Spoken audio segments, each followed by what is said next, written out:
transition into And this I also new called my learning friend. environment. We know parents will have I guess we're not more having questions, school. so will students. Nope. We're working just as quickly as possible to provide answers for those. Subscribe to Governor MK mentioned Gaming tomorrow 124. at 5 o'clock, You guys already know my task force, channel. will produce their report and their resources Crazy. that teachers can go about I just made a making video plans about it in the already. future. Yeah, I see. Questions, as the governor said, about those I'm gonna plans show can be her because some directed to people may school districts. also watch. I am very proud of the response Kansas educators, parents and students, and policymakers have come together to do at this time in Kansas. And with that, I'd like to introduce Mark Farr. Mark is the president of Kansas National Education I wonder Association. what that person's for. Like, I guess for deaf people? Sign language. Yeah. Not deaf. Not. Well, deaf and sign. Well, yeah, so deaf. I guess they know what. Kansas NEA is committed to Governor Kelly's plan. Mute, maybe too. No, not mute. Actually, maybe mute. Established by Commissioner Watson. Will deliver How was that the president? I thought president was Donald Trump. Maybe he got voted out? back to the world-class learning Kansans know and expect. Governor Kelly, thank you for your leadership on this important issue. Yeah, exactly. Summer's for us. All right, with that, we'll take some questions. Don't go too far. Until May. Yes. This is for the duration of the school year, so school would start. Until May. Yes. Well, we'll make that call in August or before August, but as of now, yes, we're suspending school, the school year 2019-2020, and then we will move forward as conditions allow. That's correct. How many students in schools are we talking about? I'm going to let some educators, who knows how many kids we've got. Randy, would you come back up? In the accredited schools, public and private in Kansas, we have just under 500,000 students. Commissioner Watson, can you address, maybe this hasn't been decided yet, how are graduating seniors, high school seniors? Jonathan, thank you for that question. I think that's going to be foremost on people's mind, and so we're going to make sure, we'll be asking school boards to look at requirements for graduation relative to the state. Many of our communities have graduation requirements higher.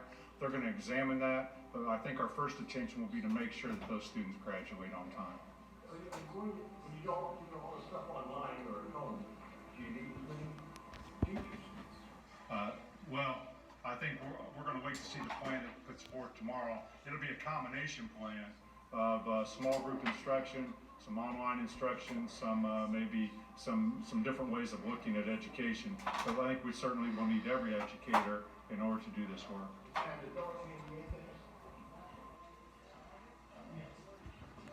Yeah, if I can make very clear, Martin, you know, this is not an attempt to lay off anybody, and employees will be paid, both the salary employees and the hourly employees.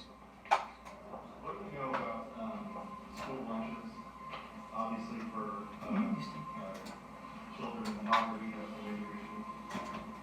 Jonathan, again, and I'm going to broaden that question. One of the concerns and one of the reasons that the governor recommended that we close schools this week is one of the major concerns are students of poverty, students of disability, students of color that do not have equal access to all kinds of environments learning outside the school. That would also include food services. Our staff, under Dale Dennis's guidance, asked for a waiver from the U.S. Department of Agriculture. We have that waiver. School districts are providing that. We can serve breakfast and lunch to any student ages 1, so that wouldn't even be a student, but ages 1 to 18. We can deliver that in every community that applies for a waiver. We took an unscientific poll, Governor, but we were just many of the places like Lawrence, where Shannon is on the board for their delivery. And we had school districts yesterday that delivered 500, 600, and 800 meals in one day. Oh, So this is very important, not just on the meals, Jonathan, I think how we're gonna engage those families and those students that maybe don't have as equal access to online learning or other types of learning as we go forward. So you, I mean, you would like to send teachers around to people's homes to help the students there, or? I think what we're doing is we're gonna let schools, we're gonna give them some guidelines. By about 40 of the top educators in Kansas have been working on this for the last several days. We'll give those guidelines to each school district, and then Augusta will take that and say, this is how we ought to operate those, and how that ought to look. It would be too early to say how that's going to look, but I can tell you by the time we get to next week, we'll have better plans in every one of our school districts on that delivery model. Well, people are going to be affected by your stay at home. You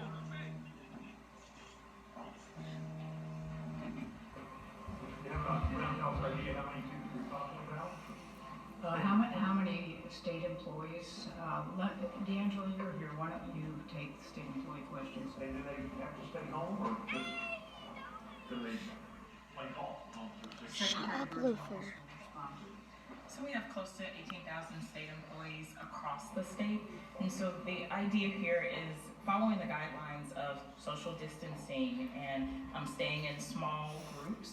The idea is that we don't want our state employees in the offices where we can't follow those guidelines. So to give us that space and to be able to follow the guidelines we're putting down into the general public, we're mimicking those in our office spaces. So the idea there is that all of the guidance that has been shared across how people should move and where they should be and social gatherings would be the same that we would say for the state employees as they move out of our spaces, but we didn't want to continue to create work environments where we are bringing large groups together and not being able to social distance. The 2 week follows what you're hearing in terms of giving a bit of time and incubation period to allow for that space and to help to level that curve.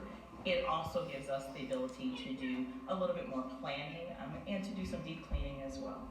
But they're not necessarily working, they're just not coming to the office. They are not, the majority of the state employees will be on administrative leave except for those that will be delivering essential functions that will be identified by every agency. Do the people on this administrative leave get paid?